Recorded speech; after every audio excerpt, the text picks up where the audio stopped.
Hola, minasan. Welcome back, everybody. Well, for another round of writing talk, we're returning to Lycoris Recoil. I had covered this earlier this year, not too long ago. I guess it was a couple of months back. Lycoris Recoil, which follows the adventures of Chisato and Takina, who are part of an organization known as Lycoris. Um, and basically they're like a secret covert operation where they keep the peace and people ignorant of terrorism and other horrors and dangerous things, and craziness ensues. So what happened was, and why we're returning to Lycoris Recoil is because this is going to be a very special talk. Because I spoke about the world build, but what happened is that I ended up going for the first time since 2009.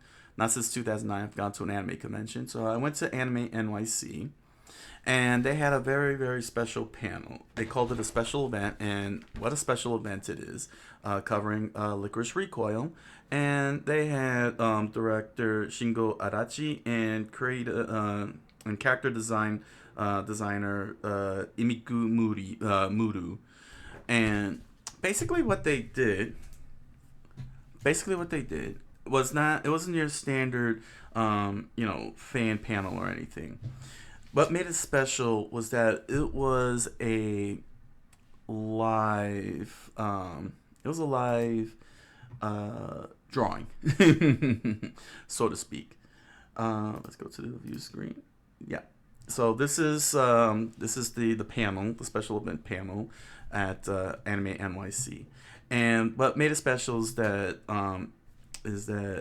Imigumuru did live art drawing of Chisato and Takina, while director Adachi talked about the production process of Lycoris Recoil.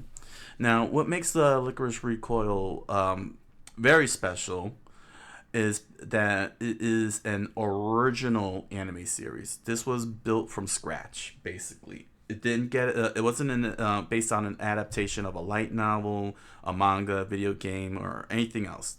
They literally built this from scratch, this series from scratch. And what was so cool about this event was that everybody got a free cardboard art of Lycoris Recoil and the whole team from Licorico Cafe.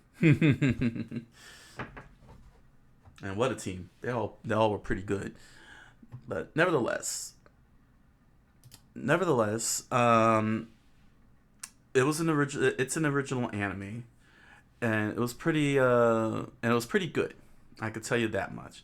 It's a very good series.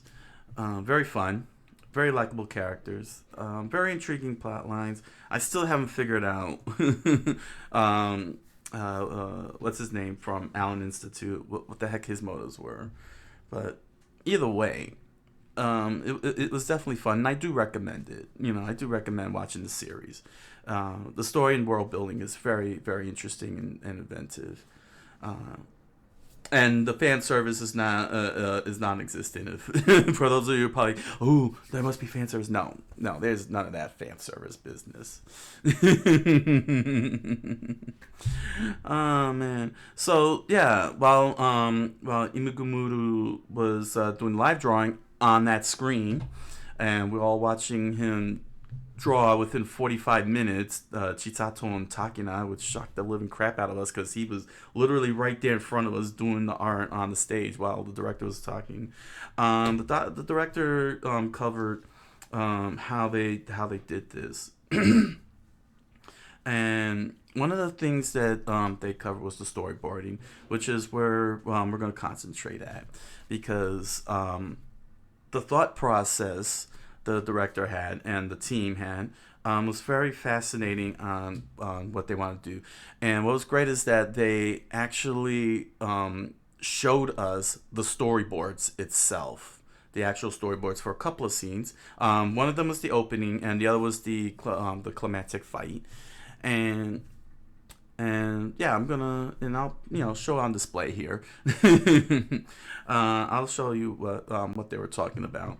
But one of the things, one of the interesting things that the director was shocked by was um, how everybody loved the opening, the show's opening theme. Not so much the theme song itself, but the whole artwork, particularly at the end. And he showed us the storyboarding of what his intention was with the whole entire scene. So basically, let's see here. I took notes down. One of the things that he covered was in storyboard panel numbers 17 and 18, 17 through 22, which covered the OP, and that was over here. This particular sequence here, where you see them in their everyday clothes rather than in their uniform, and the point he wanted to make, story wise, of showing them dressed like this. Hopefully it won't be a problem. I'm not playing any audio here. As you can see, that they're like, it's like they're modeling in their street clothes and everything, just like that. And basically, the whole purpose in this whole storyboarding sequence was that he wanted it to not only look like a music video, but he wanted to show them living their daily lives. Given that that these two are sort of like secret agents kind of thing, and they're going around shooting up people and everything, he wanted to show that they were regular people. You know, saying that they have regular lives, that they're not, that they do have some stability, basically. It was very fascinating because it's even though it is shown, that they do things. They've gone to the museum, to an aquarium, and they've gone to have like lunch together, shopping. It's not. It's kept very, very brief, and most importantly, for one trying to sell the show, being that what an opening is supposed to do, they put a nice narrative spin to this because as you watch throughout the whole thing, as you can see, they're always in uniform, whether it's covert or they're, as you can see, Takina in action and Chisato at the DA offices. So by showing them doing this in a narrative telling, it's informing the viewers that it's not just going to be all action. They're going to be doing things like this and hanging out and having normal lives and such. Which brings us to the famed final scene that everybody raves about and is the one that the director was shocked about. This was in the final panels. I believe it was 21 and 22. It was around here in 20 and 22. And what happened is this was inspired by a very particular movie here in the U.S.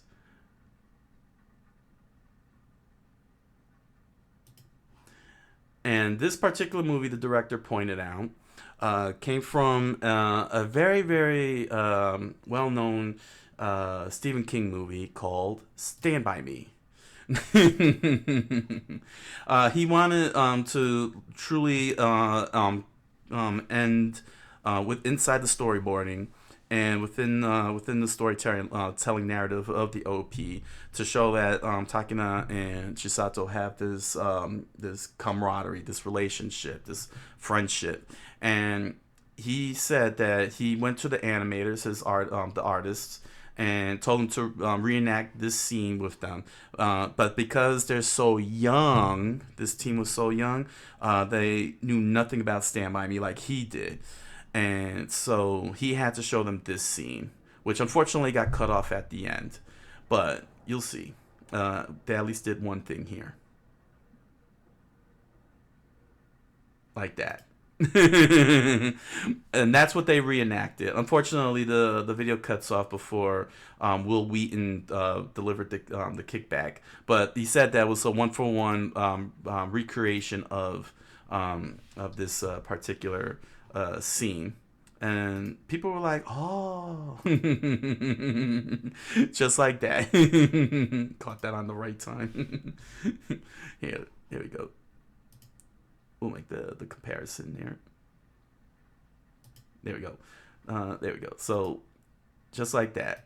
You can see they have the backpacks just like they do, and then the kicks going in. So it was very fascinating where he drew inspiration from in all this, uh, where he drew the inspiration from, and the reason behind it with the storytelling is very fascinating. It's very important, in the storytelling process.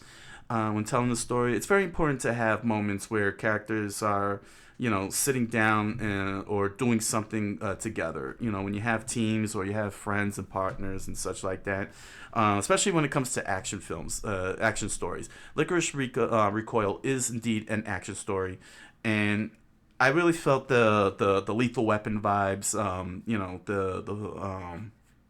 The Beverly Hills Cop vibes. They have those moments where they're all sitting back and chilling, for those moments, so that people could breathe. That it's called breathing. Saying you gotta give your audience a breather, some kind of breather, whether it's a full episode or just a scene. You gotta let your audience breathe from the action, because too much action can be very overwhelming, and then and the audience will get lost in the whole thing. And this was the whole point of this type of opening was, we get to see all the action and everything, but then we get the breather and we get the message that there's going to be moments like this in the story, which they did show and we did get, in between all of the action, all the action pack. So like one good example of breathing, is the dinner scene in Lethal Weapon. We watched them, go through the day, Murtaugh Riggs, trying to chase the bad guys, gun shooting and everything. I think the scene happened after Murtaugh jumped off the building and fell into the the pool with the bad guy and punched the bad guy. The bad guy died in the water and everything. Then before we know it, he's with Riggs having dinner with the family and everything. And we spent a whole lot of time with that whole dynamic and everything. That's what we're talking about with breather. And that was and this was a mechanic that the director really leaned into for Lycoris Recoil to ensure that here that it's duly noted that these two, is not just meat-headed action figures. That they will have moments like this, this type of camaraderie and friendship. So this isn't some Sailor Moon power of friendship. No. When you're doing action stories, not just adventure stories, but action stories, you gotta have these types of moments, and it allows of readers, viewers, whoever you're writing for, telling the story for, to have these moments to connect with the characters and enjoy the characters more. And so on, and not only that, but to get to know and understand the characters, and you end up having fun with them. It's all part of the fun. So next up, speaking of action, they covered the action narrative in there with the next set of storyboarding. I do apologize if this comes off as spoilers. I don't know why you haven't watched it yet, but I do recommend it. This is from episode 13. This covered panels number 70 through 83, I believe. Number 70 through 78. This whole quick fight scene. Okay, I didn't get 79 and 83, which was when they were chasing for the phone. I couldn't find that footage, but we'll cover just this one here. 70 to 78, starting here with the staircase and how they were trying to express the characters, need to hurry up there. When it comes to fighting, there has to be, choreographic movement, but also some level of narrative to go on, the suspense, the thrill, and to do it without with a lot of dialogue. Um, but also expressing what they're dealing with. Like, for example, you can see that Takina here is trying to hurry up the stairs, but she's not exactly doing it perfectly. She's not doing perfect strides up the stairs. You can see through her physical shape here, if you can, that she's struggling to, she's straining to get up the stairs, even though she is getting up the stairs. And then let's see here, because they showed us the sequence after that, but this is like all part of the drawings here. They're like sketches and such, like black and white sketches showing them how they're positioned and everything. It was pretty amazing. Like right here where she would fire the gun at him like this. In the art, in the storyboard, she was practically bald. She didn't have her hair sticking up and everything. But it really does show the style, and then you see the expression of his face, just like that. And I think that was in panel 76.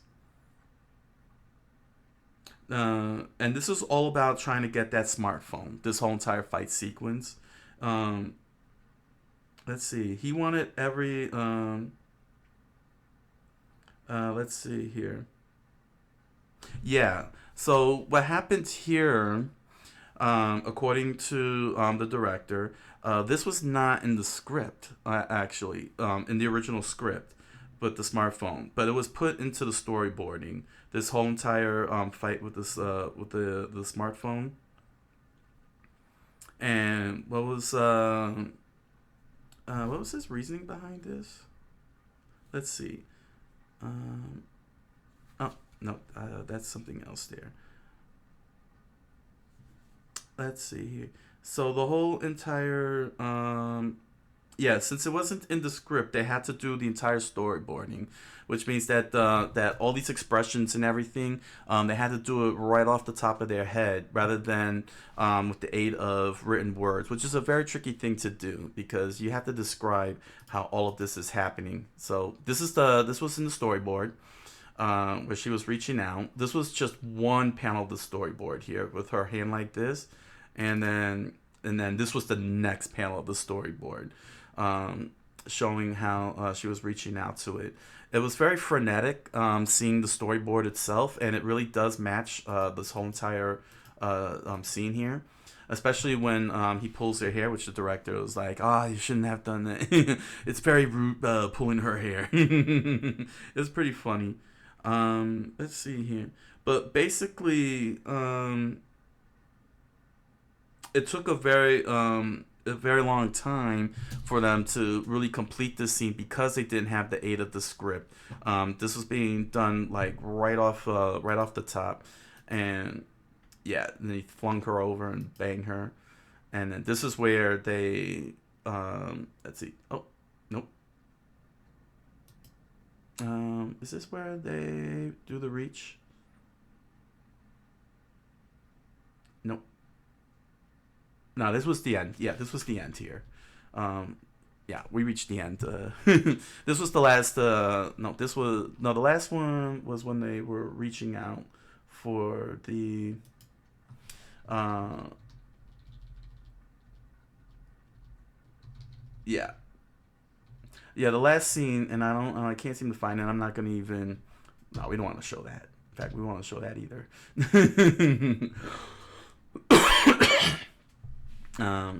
I just realized it's not even clear. Of course not. It's not clear. Um, That's too. Man, I'm picking all the wrong scenes to sit on. Here, let's sit on this one. Let's sit on this one. But the point is, with this one, with this particular scene, since it wasn't in the original script, they had to do this from scratch off the storyboards, according to the director, if I understood him correctly, and it wasn't very easy because it was very slow for them to do. Because when it comes to storyboarding, you gotta You got to do it over and over again. And with fight scenes, what's very difficult about fight scenes, especially writing fight scenes, is that you have to be very meticulous about it. You can't just be like, they threw a punch. Sure, you threw a punch, but sometimes, you can only say that so many times. That you threw a punch. At some point, you're gonna have to be a little creative, and this was a very creative fight that they did on there, that they did with this scene, because it was very, very no holds barred. Let's see here.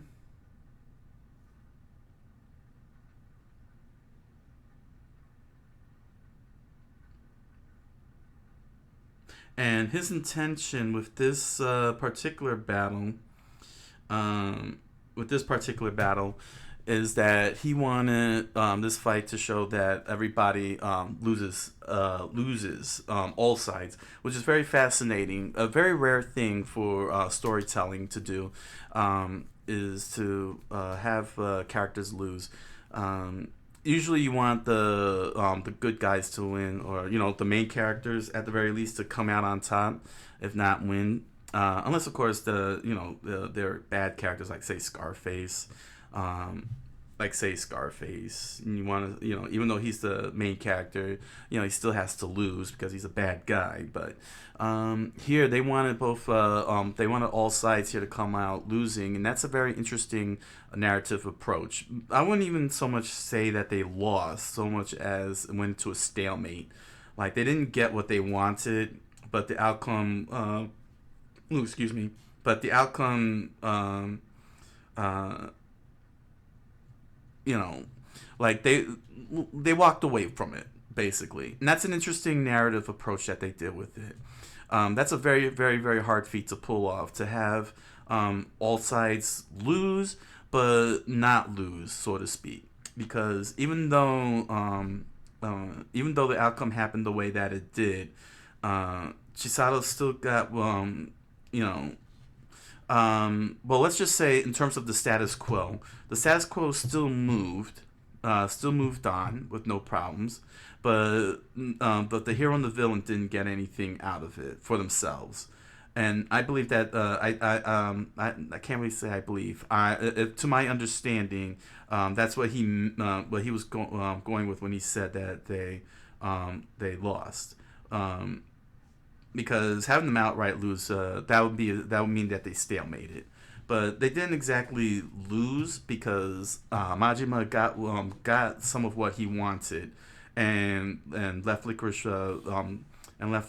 with a lot of stuff to deal with. But Chisato also didn't get what she wanted, along with the DA and the whole Lycoris group.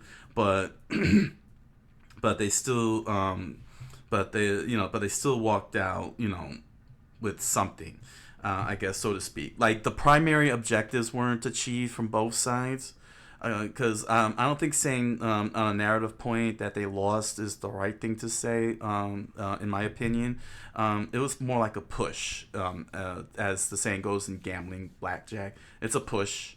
Nobody won, nobody lost, but nobody won, but nobody lost. But everybody can still move on, and that really did leave the studio open, with doing another season, which I hope they do. I really hope they do another season, because it's a pretty good show, and most importantly, they got something to work with for the next season. They didn't bottleneck themselves, or back themselves into a corner, and that's really good.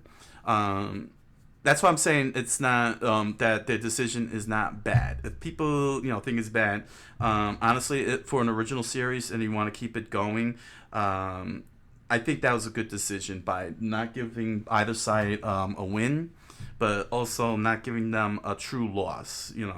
It's just a nice push. They go. It's not even a stalemate. They what I'm saying, because they still got a piece of the action, but they didn't get the whole pie, basically. And to be able to pull that off in writing is a very, very strong feat. That's a monumental feat, and and especially if you intend to go into another season, which looks like they intend to do. Hopefully they do, and it'll be fun to see that because now they have material to work with and directions to go with to ensure that the next season of Lycoris Recoil is more fun. Is fun and a lot more fun, a lot more exciting than season one. They could top that whole thing off. Yeah, there we go. All right. So yeah, I thought this was a good coda to my storytelling thoughts on Lycoris Recoil. What an amazing opportunity to see actual storyboarding and hearing how the story process worked from the director himself, director Adachi. As for the artwork, it was very beautiful. Unfortunately, I didn't win that artwork. Somebody else did in the raffle, but I can assure you, it was just impressive seeing that, seeing Makima and Chisato and Takina. Sorry, I'm still thinking about the villain. That Chisato and Takina came out great. And funny thing is that even though he had finished the art of both characters, he started working on Kurumi, and everybody's like, "What?" and he was already had her initial face drawn out and started working on her hair. The man is amazing artist. That's it's really cool. So yeah, it was a fun time seeing that, and really some good pieces of information, and seeing how they do it. And very helpful. This was very helpful when it comes to creating scenes. Learning how the thought process was to create scenes, because you need scenes in your storytelling, whether it's writing a book or doing a comic or even video games. You got to make sure that you understand your scenes and plan them out carefully, and be ready for slow slogs if you try to do scenes off the top of your head, like in the case of the fight scene between Majima and Chisato, as the director pointed out. So yeah. Please comment below and share your thoughts on Lycoris Recoil, what you think about the whole thing, about the show, what the director, had said he was going for with the scenes, and yeah. There we go. Thank you all for joining me, and I wish you all a good night, buenas noches, and oyasumi nasai.